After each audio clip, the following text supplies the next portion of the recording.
ಇದ್ದೀರಾ ಸುವರ್ಣ.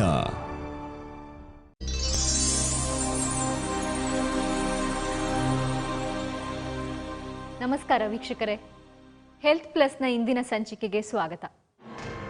ವೀಕ್ಷಕರೇ, ಮನುಷ್ಯನ ದೇಹದಲ್ಲಿ ನಾನಾ ಥರದ ನೋವುಗಳು ಕಾಣಿಸ್ಕೊಳ್ಳುತ್ತೆ. ಪ್ರತಿಯೊಂದು ನೋವಿಗೂ ಬೇರೆ ಬೇರೆ ಆದ ಕಾರಣಗಳಿರುತ್ತೆ. ಹಾಗೆ ಸಾಮಾನ್ಯವಾಗಿ ಆದರೆ ಅಷ್ಟೇ ತೀವ್ರವಾಗಿ ಕಾಣಿಸ್ಕೊಳ್ಳೋ ನೋವು ಭುಜದ ನೋವು. ಈ ಭುಜದ ನೋವೇ ಅತಿಯಾಗಿ ತೀವ್ರವಾಗಿ ಕಾಣಿಸ್ಕೊಂಡಾಗ ಅದನ್ನು ಫ್ರೋಝನ್ ಶೋಲ್ಡರ್ ಅಂತ ಕರೀತಾರೆ. ಈ ಫ್ರೋಝನ್ ಶೋಲ್ಡರ್ ಯಾಕೆ ಬರುತ್ತೆ, ಕಾರಣಗಳೇನೇನು, ಲಭ್ಯ ಇರೋ ಚಿಕಿತ್ಸೆ ಏನು ಅಂತ ಇಂದಿನ ಸಂಚಿಕೆಯಲ್ಲಿ ತಿಳ್ಕೊಳ್ಳೋಣ. ಫ್ರೋಝನ್ ಶೋಲ್ಡರ್ ಬಗ್ಗೆ ಇನ್ನಷ್ಟು ವಿಷಯಗಳನ್ನ ಕೊಡೋದಕ್ಕೆ ಡಾಕ್ಟರ್ ಶ್ಯಾಮಲಾ ಅವರು ಬಂದಿದ್ದಾರೆ. ಬನ್ನಿ ಅವ್ರ ಜೊತೆ ಮಾತಾಡ್ತಾ ಮತ್ತಷ್ಟು ವಿಷಯಗಳನ್ನ ತಿಳ್ಕೊಳ್ಳೋಣ. Hello doctor. Hello Rashmi. Health plus ಕಾರ್ಯಕ್ರಮಕ್ಕೆ ಸ್ವಾಗತ. Thank you. ಡಾಕ್ಟರ್, ನಮ್ಮ ದೇಹದಲ್ಲಿ ನಾನಾ ಥರದ ನೋವುಗಳು ಕಾಣಿಸ್ಕೊಳ್ಳುತ್ತೆ. ಹಾಗೆ ಭುಜ ನೋವು ಹೌದು. ಕೈಯನ್ನು ಸರಿಯಾಗಿ ಮೂವ್ ಮಾಡೋಕ್ಕಾಗಲ್ಲ, ಇಲ್ಲ ಹಿಂದಕ್ಕೆ ತಗೊಂಡು ಹೋಗೋಕ್ಕಾಗಲ್ಲ. ಇಂಥ ನೋವನ್ನು ನೀವು ವೈದ್ಯಕೀಯ ಭಾಷೆಯಲ್ಲಿ ಏನಂತ ಕರಿತೀರಾ doctor? Depends upon the cause, ಮತ್ತು ಅದು ಯಾವ ಥರ ಅದು ಯಾವ ರೋಗ ಲಕ್ಷಣಗಳು ಕಾಣಿಸ್ಕೊಳ್ಳುತ್ತೆ ಅನ್ನೋದ್ರ ಮೇಲೆ ಡಿಪೆಂಡ್ ಆಗುತ್ತೆ. ನೀವು ಹೇಳೋ ಪ್ರಕಾರ ಜಸ್ಟ್ ಭುಜದಲ್ಲಿ ನೋವಿದ್ದರೆ ಅದನ್ನು ನಾವು ಶೋಲ್ಡರ್ ಪೇಯ್ನ್ ಅಂತಲೇ ಕರೆಯೋದು. ಆದರೆ ಅದನ್ನು ನಾವು ಯಾವಾಗ ಫ್ರೋಝನ್ ಶೋಲ್ಡರ್ ಅಂತ ಹೇಳ್ತೀವಿ ಅಂದರೆ ತುಂಬಾ ಪೇಯ್ನ್ ಇರುತ್ತೆ, ಮತ್ತು ಈ ಪೇಯ್ನು ಏನಂದರೆ ದಿನೇ ದಿನೇ ಹೆಚ್ಚಾಗ್ತಾ ಇರುತ್ತೆ, ಮತ್ತು ಅದ್ರ ಜೊತೆಯಲ್ಲಿ ಮೂಮೆಂಟ್ಸ್ ಏನಿದೆ ಅದು ರೆಸ್ಟ್ರಿಕ್ಟ್ ಆಗ್ತಾ ಹೋಗುತ್ತೆ. ಅಂದರೆ ನಮ್ಮ ಶೋಲ್ಡರ್ ಜಾಯಿಂಟಲ್ಲಿ ನಾನಾ movements important. For example flexion, ಎಕ್ಸ್ಟೆನ್ಷನ್ನು, ಮತ್ತು internal rotation, external rotation, adduction, abduction, ಈ ಥರ ನಾನಾ ಮೂಮೆಂಟ್ಸ್ ಇದೆ. ಓಕೆ, ಸೊ ಈ ಮೂಮೆಂಟ್ಸ್ ಎಲ್ಲನೂ ರೆಸ್ಟ್ರಿಕ್ಟ್ ಆಗ್ತಾ ಹೋಗುತ್ತೆ, ಕಡಿಮೆ ಆಗ್ತಾ ಹೋಗುತ್ತೆ. ನೀವು ಹೇಳೋ ಪ್ರಕಾರ ಅವ್ರಿಗೆ ತಲೆ ಕೂಡ ಬಾಚ್ಕೊಳಕ್ಕಾಗ್ತಾ ಇರೋದಿಲ್ಲ, ಮತ್ತು ಸ್ಯಾರಿಗೆ ಪಿನ್ ಹಾಕ್ಕೊಳಕ್ಕಾಗ್ತಾ ಇರೋದಿಲ್ಲ. ಸೊ ತುಂಬಾ ಪೇನ್ಫುಲ್ ಆಗಿರುತ್ತೆ. ಮತ್ತು ಅದ್ರ ಜೊತೆಯಲ್ಲಿ ಏನಂದರೆ ರಾತ್ರಿ ಹೊತ್ತು ಈ ಒಂದು ನೋವು ತುಂಬಾ ಕಷ್ಟ ಆಗುತ್ತೆ. ಅಂದರೆ ಅವರು ಮಲ್ಕೊಂಡಿರುವಾಗ ಈ ಕಡೆಯಿಂದ ಈ ಕಡೆ ತಿರ್ಕೊಳ್ಳೋದಕ್ಕೆ ತುಂಬ ಕಷ್ಟ ಆಗ್ತಾ ಇರುತ್ತೆ. ಮತ್ತು ಮೂಮೆಂಟ್ಸು ರೆಸ್ಟ್ರಿಕ್ಷನ್ನು ಮತ್ತು ಪೇಯ್ನು ಅಷ್ಟೇ ದಿನೇ ದಿನೇ ಜಾಸ್ತಿ ಆಗ್ತಾ ಇರುತ್ತೆ. ಇದನ್ನು ನಾವು ಫ್ರೋಝನ್ ಶೋಲ್ಡರ್ ಅಂತ ಕರಿತೀವಿ.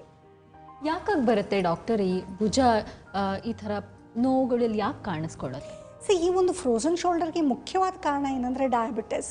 ಸೊ ಡಯಾಬಿಟಿಸ್ ಪೇಷಂಟ್ಸ್ನಲ್ಲಿ ಏನಂದರೆ as it is blood circulation ಸರಿಯಾಗಿ ಆಗ್ತಾ ಇರೋದಿಲ್ಲ. ಸೊ ಹಾಗಾಗಿ ರಿಪೀಟೆಡ್ ಇಂಜುರೀಸ್ ಏನಾದರೂ ಆಗ್ತಾಯಿದ್ರೆ ಯೂಶಲಿ ಶೋಲ್ಡರ್ ಜಾಯಿಂಟಲ್ಲಿ ಅದು ಕಾಣಿಸ್ಕೊಳ್ಳುತ್ತೆ. ಸೊ ಅಲ್ಲಿ ಏನಂದರೆ ವೇರ್ ಆ್ಯಂಡ್ ಟೇರ್ ಜಾಸ್ತಿ ಆಗುತ್ತೆ, ಮತ್ತು ಬ್ಲಡ್ ಸರ್ಕ್ಯುಲೇಷನ್ ಸರಿಯಾಗಿ ಆಗ್ತಾ ಇರೋದಿಲ್ಲ.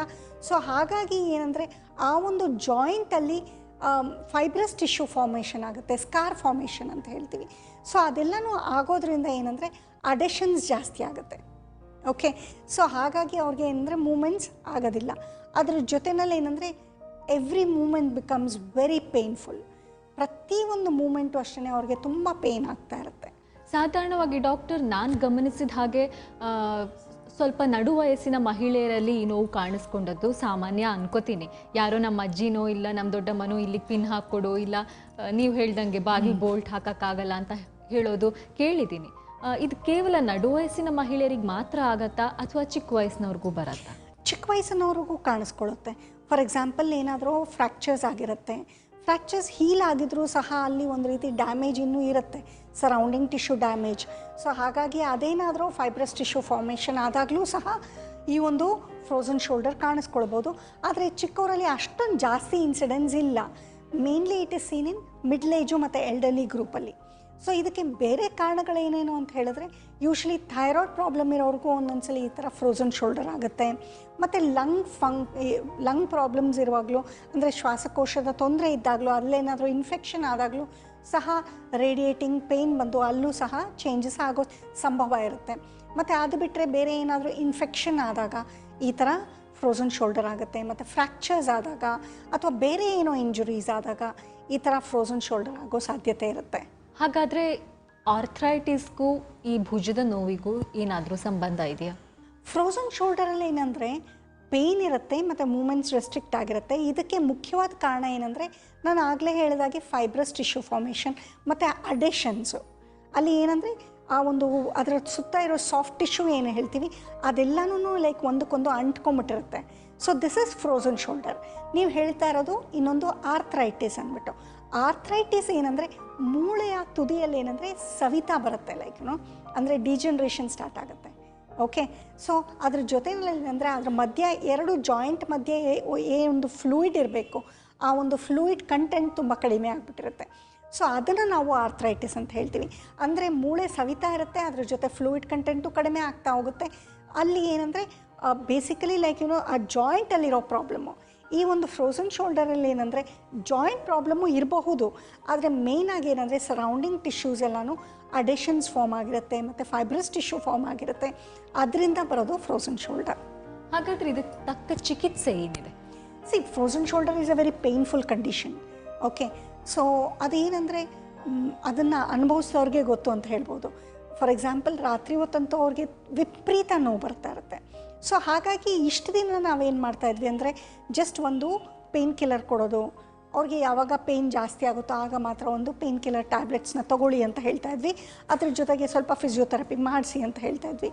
ಆದರೆ ಈಗ ಏನಂದರೆ ಲೇಟೆಸ್ಟಾಗಿ ಒಂದು ಕೋಲ್ಡ್ ಲೇಸರ್ ಥೆರಪಿ ಅಂತ ಬಂದಿದೆ. ಈ ಕೋಲ್ಡ್ ಲೇಸರ್ ಥೆರಪಿಯನ್ನು ಜೊತೆಗೆ ನಾವು ಕೊಡೋದ್ರಿಂದ ಏನಂದರೆ will be able to recover fast.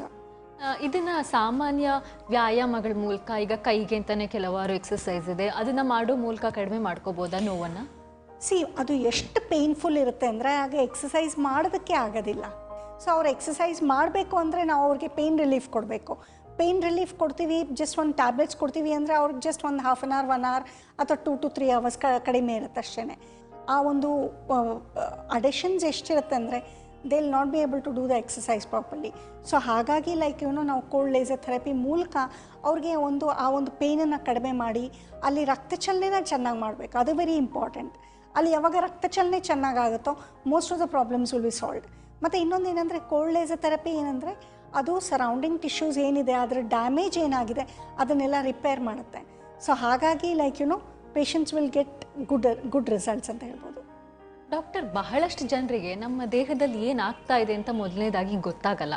ಅದರಲ್ಲೂ ಇಂಥ ಭುಜ ನೋವೆಲ್ಲ ಏನೋ ಸಣ್ಣ ಉಳುಕಿರ್ಬೋದು, ಏನೋ ಸಣ್ಣ ನೋವಿರ್ಬೋದು ಅಂತ ಸಹಿಸ್ಕೊಂಡು ಆ ನೋವನ್ನು ನುಂಗ್ಕೊಂಡೇ ಬದುಕ್ತಾರೆ. ಸ್ಪೆಷಲಿ ಹಳ್ಳಿಗಳಲ್ಲಿ ಹೆಂಗಸರು ಜಾಸ್ತಿ ಕೆಲಸ ಮಾಡಬೇಕಾಗತ್ತೆ. ಈ ಥರ ನೋವನ್ನು ಹಾಗೆ ಬಿಟ್ಟರೆ ಅದು ಮುಂದೆ ಯಾವ ಥರ ಉಲ್ಬಣಗೊಳ್ಳುತ್ತೆ, ಅದರಿಂದ ಮುಂದೆ ಯಾವ ಥರ ಅಪಾಯಗಳಾಗತ್ತೆ? ಫ್ರೋಝನ್ ಶೋಲ್ಡರ್ನ ನಾವು ಟ್ರೀಟೇ ಮಾಡಿಲ್ಲ ಅಂತ ಹೇಳಿದ್ರೆ ಅದು ದಿನೇ ದಿನೇ ರೆಸ್ಟ್ರಿಕ್ಟೆಡ್ ಮೂಮೆಂಟ್ಸ್ ಆಗ್ತಾ ಹೋಗುತ್ತೆ. Even small slightest thing like ತಿನ್ನೋದು ಸಹ ಅವ್ರಿಗೆ ಆಗ್ತಾ ಇರೋದಿಲ್ಲ. ಸೊ ಅದಕ್ಕೂ ನಮ್ಮ ಶೋಲ್ಡರ್ ಮೂಮೆಂಟ್ಸ್ ಬೇಕಾಗುತ್ತೆ. ಈವನ್ ತಿನ್ನೋದಕ್ಕೂ ಅಷ್ಟೇ. May be it is mainly because of the elbow, but still shoulder movements ಬೇಕಾಗ್ತದೆ. ಸೊ ಅವರ ಒಂದು ದಿನಚರ್ಯ ಏನಿದೆ ಅದು ತುಂಬಾ ಲಿಮಿಟೆಡ್ ಆಗ್ತಾ ಬರುತ್ತೆ. ಮತ್ತು ರಾತ್ರಿ ಹೊತ್ತೆಲ್ಲನೂ ನಿದ್ರೆ ಕೆಳಬೇಕಾಗತ್ತೆ, ಮತ್ತು ನಿದ್ರೆನಲ್ಲೆಲ್ಲ ತುಂಬ ಪೇಯ್ನ್ ಜಾಸ್ತಿ ಆಗುತ್ತೆ. ಸೊ ಹಾಗಾಗಿ ಅವ್ರು ಯಾವಾಗ ಟ್ರೀಟ್ಮೆಂಟ್ ತೊಗೊಳ್ಳೋದಿಲ್ಲ ಆ ಅಡೆಷನ್ಸ್ ಎಲ್ಲ ತುಂಬ ಸ್ಟ್ರಾಂಗ್ ಆಗ್ತಾ ಹೋಗುತ್ತೆ. ಲೇಟ್ರ್ ಪಾರ್ಟಲ್ಲಿ ಸರ್ಜರಿನೇ ಮಾಡಿ ಅಂಡರ್ ಅನಸ್ಥೀಸಿಯಾನಲ್ಲಿ ನಾವು ಈ ಒಂದು ಅಡೆಷನ್ಸ್ನೆಲ್ಲನೂ ಬ್ರೇಕಪ್ ಮಾಡಬೇಕಾಗತ್ತೆ. ನೀವು ಹೇಳಿದ್ರಿ ಕೋಲ್ಡ್ ಲೇಸರ್ ಥೆರಪಿ ಮೂಲಕ ಈ ಚಿಕಿತ್ಸೆ ಮಾಡಿದ್ರೆ ಬಹಳ ಬೇಗ ರಿಕವರಿ ಆಗೋ ಚಾನ್ಸಸ್ ಇದೆ ಅಂತ. ಅದು ಕೋಲ್ಡ್ ಲೇಸರ್ ಥೆರಪಿ ಮೂಲಕ ಚಿಕಿತ್ಸೆ ಮಾಡಿದ್ರೆ ಆ ನೋವು ಸಂಪೂರ್ಣವಾಗಿ ಹೋಗುತ್ತಾ? ಕೋಲ್ಡ್ ಲೇಸರ್ ಥೆರಪಿ ಏನಂದರೆ it is giving 90% results which no other treatment is giving. So cold laser therapy ಕೊಡೋದ್ರಿಂದ ಏನಂದರೆ ಆ ಒಂದು ಭುಜದ ಭಾಗಕ್ಕೆ ನಾವು ಕೊಡ್ತೀವಿ, ಅಂದರೆ ಎಲ್ಲಿ ನೋವಿರುತ್ತೋ ಆ ಒಂದು ಭಾಗಕ್ಕೆ ಕೊಡ್ತೀವಿ. ಸೊ ಅಲ್ಲೇನಾಗುತ್ತೆ, ಈ ಒಂದು laser light about 10 centimeters deep ಹೋಗಿ ಅಲ್ಲಿ ಏನಂದರೆ ಮೈಟೊಕಾಂಡ್ರಿಯಾನ ಆ್ಯಕ್ಟಿವೇಟ್ ಮಾಡುತ್ತೆ. ಸೊ ಮೈಟೊಕಾಂಡ್ರಿಯಾ ಯಾವಾಗ ಆ್ಯಕ್ಟಿವೇಟ್ ಆಗುತ್ತೋ ಅಲ್ಲಿ lot of ATPs will be produced. So ಹಾಗಾಗಿ lot of energy will be generated. So ಆ energy will be utilised for increasing the blood circulation. ಮತ್ತು ಇನ್ನೂ ಒಂದು ಏನಂದರೆ ಈ ಒಂದು laser light it will start repairing the damage tissues. ಅಲ್ಲಿ damage tissues ಏನಿರುತ್ತೆ ಅದನ್ನೆಲ್ಲನೂ ರಿಪೇರ್ ಮಾಡೋಕ್ಕೆ ಶುರು ಆಗುತ್ತೆ. ಸೊ ಸ್ಲೋಲಿ ಏನಾಗುತ್ತೆ, ಆ ಒಂದು ಫೈಬ್ರಸ್ ಟಿಶ್ಯೂ ಫಾರ್ಮೇಷನ್ ಎಲ್ಲನೂ ಬ್ರೇಕಪ್ ಆಗ್ತಾ ಬರುತ್ತೆ. ಸೊ ಹಾಗಾಗಿ ಅವರ ಮೂಮೆಂಟ್ಸ್ ಕೂಡ ಇಂಪ್ರೂವ್ ಆಗುತ್ತೆ. ಆದರೆ ಬರೀ ಕೋಲ್ಡ್ ಲೇಸರ್ ಥೆರಪಿ ಮಾತ್ರ ತೊಗೊಳ್ತೀನಿ, ನಾನು ಎಕ್ಸಸೈಸ್ ಮಾಡಲ್ಲ ಅಂದರೆ ಆಗೋದಿಲ್ಲ. ಆ ಒಂದು ಪಾತ್ರೆನ ಸ್ಟವ್ ಮೇಲೆ ಇಟ್ಟ ಹಾಗೆ. ಸೊ ಸ್ಟವ್ ಮೇಲೆ ಇಟ್ಟುಬಿಟ್ಟಿದ್ದೀನಿ ಅಂದಿದ ತಕ್ಷಣ ಕೆಲಸ ಆಗೋದಿಲ್ಲ, ಅದ್ರ ಒಳಗಡೆ ಏನಾದರೂ ಹಾಕಿದ್ರೆ ತಾನೇ ಆಗೋದಕ್ಕೆ. ಸೊ ಹಾಗಾಗಿ ನಾವೇನು ಮಾಡ್ತೀವಿ ಅಂದರೆ ಕೋಲ್ಡ್ ಲೇಸರ್ ಥೆರಪಿ ಕೊಟ್ಟು ಆ ನಂತರ ಅವ್ರಿಗೆ ಎಕ್ಸಸೈಸ್ ಮಾಡೋಕ್ಕೆ ಹೇಳ್ತೀವಿ. ಅಂದರೆ ಶೋಲ್ಡರ್ ವೀಲ್ ಅಂತ ಇರುತ್ತೆ. ಆ ಒಂದು ಶೋಲ್ಡರ್ ವೀಲಲ್ಲಿ they have to move that wheel. So ಅದರಲ್ಲಿ ಎಲ್ಲ ಮೂಮೆಂಟ್ಸು ಇರುತ್ತೆ. ಸೊ ಆ ವೀಲನ್ನು ಅವರು ರೊಟೇಟ್ ಮಾಡ್ತಾ ಇದ್ರೆ ನ್ಯಾಚುರಲಿ ಇಲ್ಲಿ ಎಲ್ಲ ಮೂಮೆಂಟ್ಸ್ ಬರೋಕ್ಕೆ ಶುರು ಆಗುತ್ತೆ. ಅದ್ರ ಜೊತೆ will teach some simple exercises ಶೋಲ್ಡರ್ದು, ಅದನ್ನು ಅವ್ರ ಮನೆಯಲ್ಲಿ ಮಾಡ್ಬೋದು. ಸೊ ಇದೆರಡನ್ನೂ ಮಾಡೋದ್ರಿಂದ ವಿತಿನ್ ಸೇ 20 to 25 ಸೆಷನ್ಸಲ್ಲಿ ಅವ್ರದ್ದು ಏನು ಆ ಒಂದು ಫ್ರೋಝನ್ ಶೋಲ್ಡರ್ ಏನಾಗಿತ್ತು ಅಷ್ಟು ಪೇನ್ಫುಲ್ ಆಗಿತ್ತು ಅದು ಪೂರ್ತಿಯಾಗಿ ಕಡಿಮೆ ಆಗ್ತದೆ. ಈಗ ಕೋಲ್ಡ್ ಲೇಸರ್ ಥೆರಪಿ ಮೂಲಕ ಅದಿಷ್ಟು ಸರಳವಾಗಿ ಚಿಕಿತ್ಸೆ ಮಾಡ್ಬೋದು ಅಂದರೆ ಆ ಚಿಕಿತ್ಸೆ ಎಷ್ಟು ಸಮಯ ಹಿಡಿಯುತ್ತೆ? ಪ್ರತಿ ಸಲಿನೂ ನಾವು ಅದನ್ನು ಅಷ್ಟೇ ಆಲ್ಟರ್ನೇಟ್ ಡೇಸ್ ಬರೋಕ್ಕೆ ಹೇಳ್ತೀವಿ ಕೋಲ್ಡ್ ಲೇಸರ್ ಥೆರಪಿ ತೊಗೊಳೋದಕ್ಕೆ. ಅದ್ರ ಜೊತೆ ನಾವು ಸಮ್ಟೈಮ್ಸ್ ಇನ್ಫ್ರಾರೆಡ್ ರೇಸನ್ನು ಕೊಡಬೇಕಾಗುತ್ತೆ. ಬರೀ ಲೇಸರ್ ಅಂದರೆ it just takes 15 minutes 10 minutes ಆ ಥರ ಡಿಪೆಂಡಿಂಗ್ ಅಪಾನ್ ದ ಸಿವಿಯಾರಿಟಿ. ಆದರೆ ನಾವು ಅದ್ರ ಜೊತೆನಲ್ಲಿ ಏನಂದರೆ we give them infrared rays also like. So ಹಾಗಾಗಿ they get better results. So ಈ ಥರ like it depends upon the severity of the case. ತುಂಬ ಮೈಲ್ಡಾಗಿದ್ದಾಗ 10 to 15 ಸೆಷನ್ಸ್ ಸಾಕು.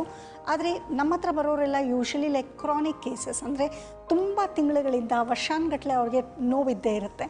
ಸೊ ಅಂಥವ್ರಿಗೆ ಏನಂದರೆ 25 to 30 ಸೆಷನ್ ಕೊಡಲೇಬೇಕಾಗತ್ತೆ. ಹಾಗೆ ಡಾಕ್ಟರ್, ಪ್ರೆಗ್ನೆನ್ಸಿನಲ್ಲಿ ಸಾಕಷ್ಟು ಹೊಸ ಹೊಸ ಸಮಸ್ಯೆಗಳು ಕಾಣಿಸ್ಕೊಳ್ಳೋಕೆ ಶುರುವಾಗುತ್ತೆ. ಹಿಂದೆ ಏನಿರಲಿಲ್ಲ ಅದೆಲ್ಲ ಕಾಣಿಸ್ಕೊಳ್ಳುತ್ತೆ. ಈ ಭುಜದ ನೋವು, ಫ್ರೋಝನ್ ಶೋಲ್ಡರ್ ಪ್ರೆಗ್ನೆನ್ಸಿನಲ್ಲಿ ಕಾಣಿಸ್ಕೋಬಹುದಾ? ಪ್ರೆಗ್ನೆನ್ಸಿಯಲ್ಲಿಯೂ ಕಾಣಿಸ್ಕೊಳ್ಳೋ ಸಂಭವ ಇರುತ್ತೆ, ಆದರೆ ತುಂಬ ಜಾಸ್ತಿ ಏನಿಲ್ಲ, ಎಲ್ಲೋ ಒಬ್ಬೊಬ್ಬರಿಗೆ ಕಾಣಿಸ್ಕೊಳ್ಳುತ್ತೆ. ಸೊ ಅಂಥ ಸಮಯದಲ್ಲಿ ನಾವು ಕೋಲ್ಡ್ ಲೇಸರ್ ಥೆರಪಿನ ಅವ್ರಿಗೆ ಡ್ಯೂರಿಂಗ್ ಪ್ರೆಗ್ನೆನ್ಸಿ ಕೊಡೋದಕ್ಕಾಗೋದಿಲ್ಲ. ಸೊ ಆಲ್ಟರ್ನೇಟಿವ್ ಆಗಿ ಪೇನ್ ಕಿಲ್ಲರ್ಸ್ ಕೊಡಬೇಕಾಗತ್ತೆ. ಅವ್ರು ಡೆಲಿವರಿ ನಂತರ ಅದೇ ಥರ ಪರ್ಸಿಸ್ಟ್ ಆದರೆ ಆಗ we can give laser therapy. Doctor, ನಮಗೆ ನೋವುಗಳು ಕಾಣಿಸ್ಕೊಂಡಾಗ ಎಷ್ಟೋ ಸಲ ಅದು ಯಾಕೆ ಬಂದಿದೆ ಅಂತ ನಾವು ಯೋಚನೆ ಮಾಡೋಕ್ಕೇ ಹೋಗಲ್ಲ. ಈಗ ಬಹಳಷ್ಟು ಜನ ಭುಜದ ಮೇಲೆ ಭಾರ ಬೀಳೋವಂಥ ಕೆಲಸಗಳನ್ನ ಮಾಡ್ತಾರೆ, ಮೂಟೆ ಹೊರ್ತಾರೆ, ಇನ್ನೇನೋ ಭಾರ ಹೊರ್ತಾರೆ. ಇಂಥವ್ರಿಗೆ ಇದು ಹೆಚ್ಚಾಗಿ ಕಾಣಿಸ್ಕೊಳ್ಳುತ್ತಾ ಫ್ರೋಝನ್ ಶೋಲ್ಡರ್? ಫ್ರೋಝನ್ ಶೋಲ್ಡರು ತುಂಬ ಜಾಸ್ತಿ ಭಾರ ಎತ್ತಾರೆ ಇರೋದ್ರಿಂದನೇ ಕಾಣಿಸ್ಕೊಳ್ಳುತ್ತೆ ಅಂತ ಹೇಳೋದಕ್ಕಾಗೋದಿಲ್ಲ. ಯೂಶ್ವಲಿ ಅಸೋಸಿಯೇಟೆಡ್ ಏನಾದರೂ ಅವರಲ್ಲಿ ಒಂದು ಡಿಸಾರ್ಡರ್ ಇರುತ್ತೆ. ಫಾರ್ ಎಕ್ಸಾಂಪಲ್ ಡಯಾಬಿಟಿಸ್ ಇರ್ಬೋದು, ಅಥವಾ ಹೈಪರ್ಟೆನ್ಷನ್, ಇದು ಥೈರಾಯ್ಡ್ ಪ್ರಾಬ್ಲಮ್ ಇರ್ಬೋದು, ಅಥವಾ ಲಂಗ್ ಇನ್ಫೆಕ್ಷನ್ ಏನಾದರೂ ಆಗಿರ್ಬೋದು, ಅಂಥವರಲ್ಲಿ ಇದು ಕಾಣಿಸ್ಕೊಳ್ಳುತ್ತೆ. ನೀವು ಹೇಳೋ ಪ್ರಕಾರ ಭುಜದ ಮೇಲೆ ತುಂಬ ಭಾರನ ಹೊರ್ತಾ ಇದ್ದರೆ ಯೂಶ್ವಲಿ ಏನಾಗುತ್ತೆ ಅಂದರೆ ಸರ್ವೈಕಲ್ ಸ್ಪಾಂಡಿಲೋಸಿಸ್ ಆಗುತ್ತೆ. ಈ ಒಂದು ಸರ್ವೈಕಲ್ ಸ್ಪಾಂಡಿಲೋಸಿಸ್ ಆದಾಗ ಅದು ಕತ್ತಲ್ಲಿ ಆಗೋ ಒಂದು ತೊಂದರೆ, ಅದು ಕತ್ತಿಂದ it can radiate to the shoulder joint also. ಅದನ್ನು ನಾವು ರೇಡಿಯೇಟಿಂಗ್ ಪೇಯ್ನ್ ಅಂತ ಹೇಳ್ತೀವಿ. ಸೊ ಅದಕ್ಕೂ ಸಹ ನಾವು ಕೋಲ್ಡ್ ಲೇಸರ್ ಥೆರಪಿನ ಕೊಡ್ಬೋದು. ಸಮ್ಟೈಮ್ಸ್ ಏನಂದರೆ ಇದು ಫ್ರೋಝನ್ ಶೋಲ್ಡರೂ ಇರುತ್ತೆ, ಅದ್ರ ಜೊತೆ ಸರ್ವೈಕಲ್ ಸ್ಪಾಂಡಿಲೋಸಿಸ್ಸು ಇರುತ್ತೆ. ಸೊ ಆಗ ನಾವೇನಂದರೆ ಅವ್ರಿಗೆ ಸರ್ವೈಕಲ್ ಸ್ಪಾಂಡಿಲೋಸಿಸ್ಗೂ ಟ್ರೀಟ್ಮೆಂಟ್ ಕೊಡಬೇಕಾಗುತ್ತೆ, ಜೊತೆಗೆ ಇದು ಫ್ರೋಝನ್ ಶೋಲ್ಡರ್ಗೂ ಸಹ ಟ್ರೀಟ್ಮೆಂಟನ್ನು ಕೊಡಬೇಕಾಗತ್ತೆ. ಡಾಕ್ಟರ್ ಶ್ಯಾಮಲಾ ಅವ್ರ ಜೊತೆ ಮತ್ತೆ ಮಾತು ಮುಂದುವರಿಸೋಣ. ಅದಕ್ಕೂ ಮೊದಲು ಒಂದು ಚಿಕ್ಕ ವಿರಾಮ.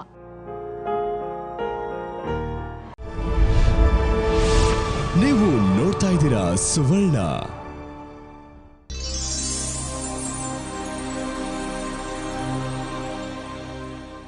ವಿರಾಮದ ನಂತರ ಹೆಲ್ತ್ ಪ್ಲಸ್ ಕಾರ್ಯಕ್ರಮಕ್ಕೆ ಮತ್ತೊಮ್ಮೆ ಸ್ವಾಗತ. ಕತ್ತಲ್ಲಿ ಕಾಣಿಸ್ಕೊಂಡ ನೋವು ಹಾಗೆ ರೇಡಿಯೇಟ್ ಆಗ್ಬೋದು ಅಂತ. ಇಲ್ಲಿ ನರಗಳೆಲ್ಲ ಒಂದಕ್ಕೊಂದು ಹತ್ರದಲ್ಲೇ ಇದೆ, ಕತ್ತು, ಬೆನ್ನು, ಭುಜ. ಹಾಗಾಗಿ ಆ ನೋವುಗಳನ್ನು ನಾವು ಯಾವ ಥರ ಗಮನಿಸಬೇಕು, ಎಲ್ಲಿ ನೋವು ಕಾಣಿಸ್ಕೊಂಡಾಗ ಯಾವ ಥರ ಚಿಕಿತ್ಸೆ ಮೊದಲು ಶುರು ಮಾಡಬೇಕು? ಕತ್ತು ನೋವಿರ್ಬೋದು ಅಥವಾ ಭುಜದ ನೋವಿರ್ಬೋದು, ಸಾಮಾನ್ಯವಾದ ನೋವಂದರೆ 1-2 ದಿನದಲ್ಲಿ ಅದು ಕಡಿಮೆ ಆಗಿಬಿಡುತ್ತೆ. ಯಾವಾಗ ಅದು ತುಂಬ ತಿಂಗಳಾನ್ಗಟ್ಲೆ ವರ್ಷಾನ್ಗಟ್ಲೆ ಇರುತ್ತೋ ಅಂಥವ್ರು ಡೆಫಿನೆಟ್ ಆಗಿ ಡಾಕ್ಟರ್ಸ್ನ ನೋಡಲೇಬೇಕಾಗತ್ತೆ. ಫಾರ್ ಎಕ್ಸಾಂಪಲ್ ಸರ್ವೈಕಲ್ ಸ್ಪಾಂಡಿಲೋಸಿಸ್ ಇದ್ದರೆ ನಮ್ಮ ದೇಹದಲ್ಲಿ ಏನಂದರೆ ನರ ಅದು ಆರಿಜಿನ್ ಆಗೋದು ಒಂದು ಕಡೆ ಆದರೆ ಅದರ ಡಿಸ್ಟ್ರಿಬ್ಯೂಷನ್ ಬೇರೆ ಬೇರೆ ಕಡೆ ಆಗ್ತಾ ಇರುತ್ತೆ. ಓಕೆ, ಸೊ ಹಾಗಾಗಿ ಅದಕ್ಕೋಸ್ಕರನೇ ರೇಡಿಯೇಟಿಂಗ್ ಪೇಯ್ನ್ ಅಂತ ಬರೋದು. ಸೊ ನಮಗೆ ಫಾರ್ ಎಕ್ಸಾಂಪಲ್ ಸರ್ವೈಕಲ್ ಸ್ಪಾಂಡಿಲೋಸಿಸ್ನಲ್ಲಿ ಕತ್ತಲ್ಲಿ ನೋವಿಲ್ಲದೇ ಇರ್ಬೋದು, ಅವ್ರಿಗೇನಂದರೆ ಇಲ್ಲಿ ಭುಜದಲ್ಲಿ ಮತ್ತು ಕೈಗಳಲ್ಲಿ ನೋವು ಕಾಣಿಸ್ಕೊಳ್ಬೋದು. ಸೊ ಹಾಗಾಗಿ they have to see the doctor examine ಮಾಡಿದಾಗ ಗೊತ್ತಾಗುತ್ತೆ ಎಕ್ಸಾಕ್ಟ್ಲಿ ಏನು ರೂಟ್ ಕಾಸು.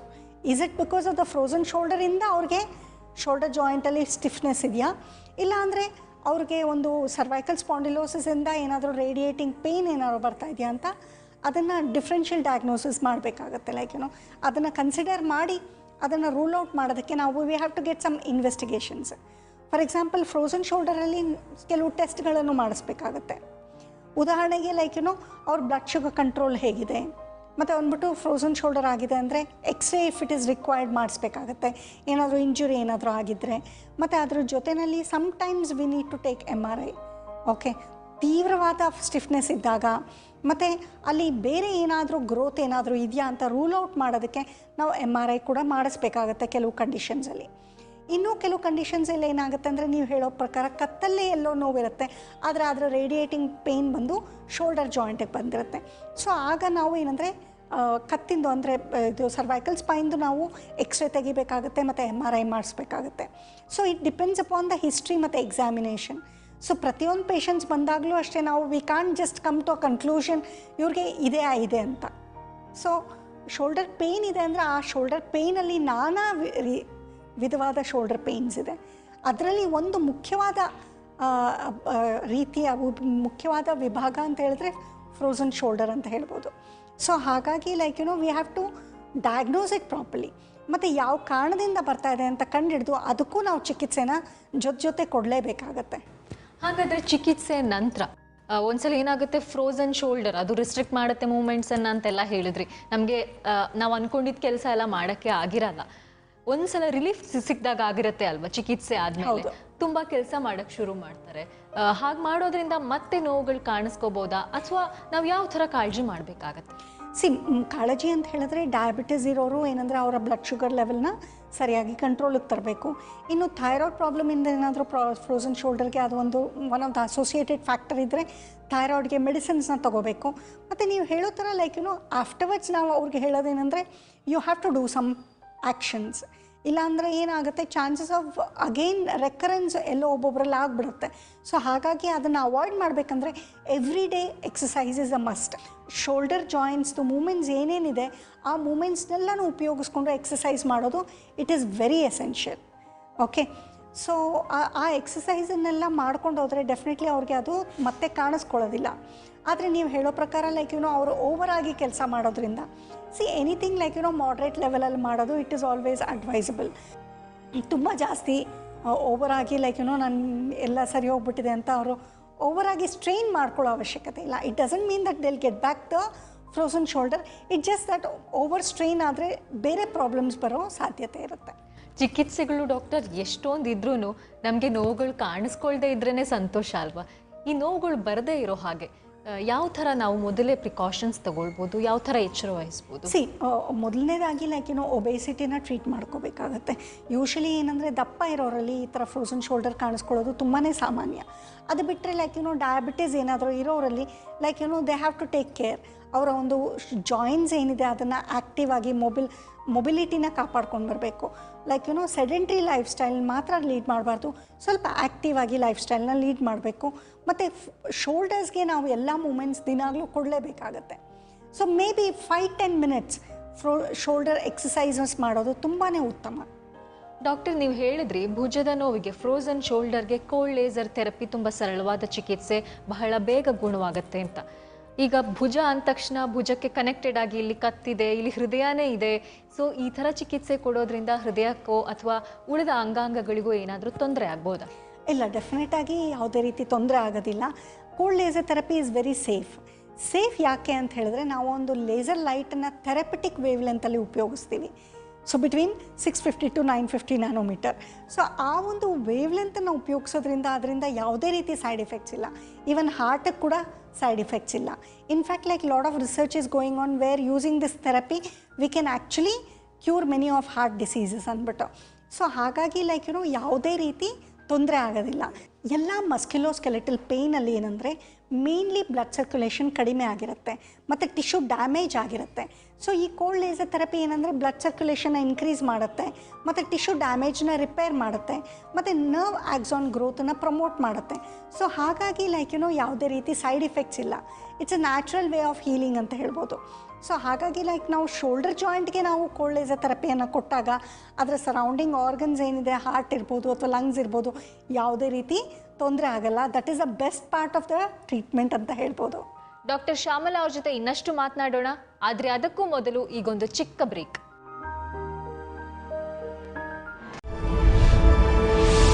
ನೀವು ನೋಡ್ತಾ ಇದ್ದೀರಾ ಸುವರ್ಣ.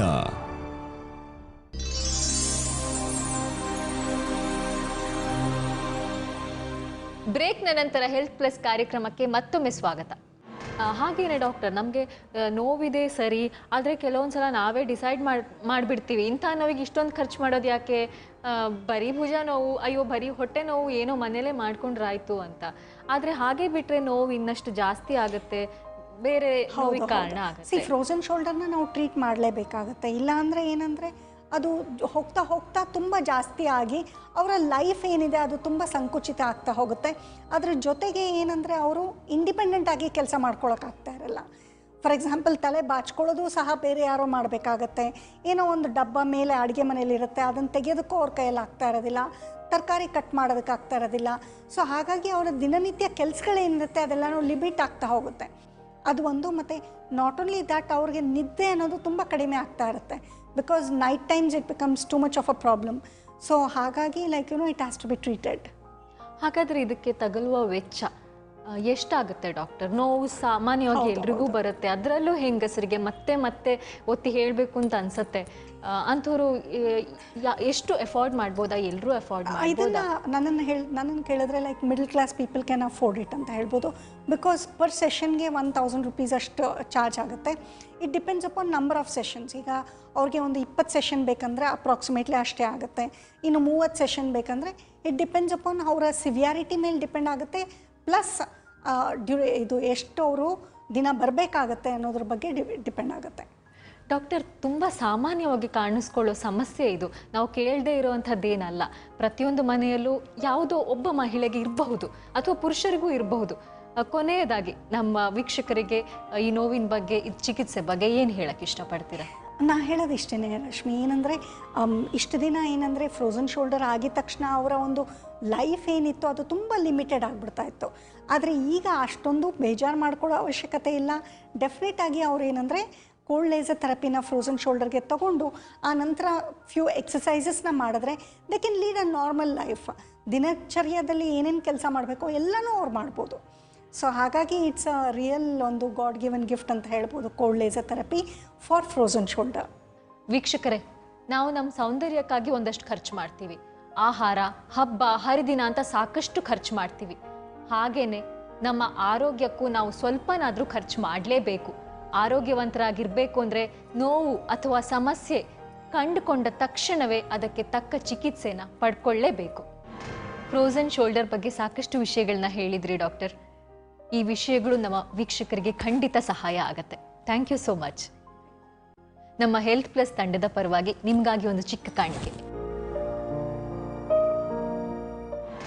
ವೀಕ್ಷಕರೇ, ನಿಮ್ಮ ಅನಿಸಿಕೆ ಅಭಿಪ್ರಾಯಗಳನ್ನು ನಮಗೆ ತಪ್ಪದೇ ಬರೀರಿ. ನಿಮ್ಮ ಆರೋಗ್ಯನ ನಿರ್ಲಕ್ಷ್ಯ ಮಾಡಬೇಡಿ. ನಿಮ್ಮ ಆರೋಗ್ಯ ನಮ್ಮ ಕಾಳಜಿ. ಮುಂದಿನ ಸಂಚಿಕೆಯೊಂದಿಗೆ ಇನ್ನಷ್ಟು ಆರೋಗ್ಯದ ಮಾಹಿತಿಯೊಂದಿಗೆ ನಾನು ಬರ್ತೀನಿ. ನಮಸ್ಕಾರ.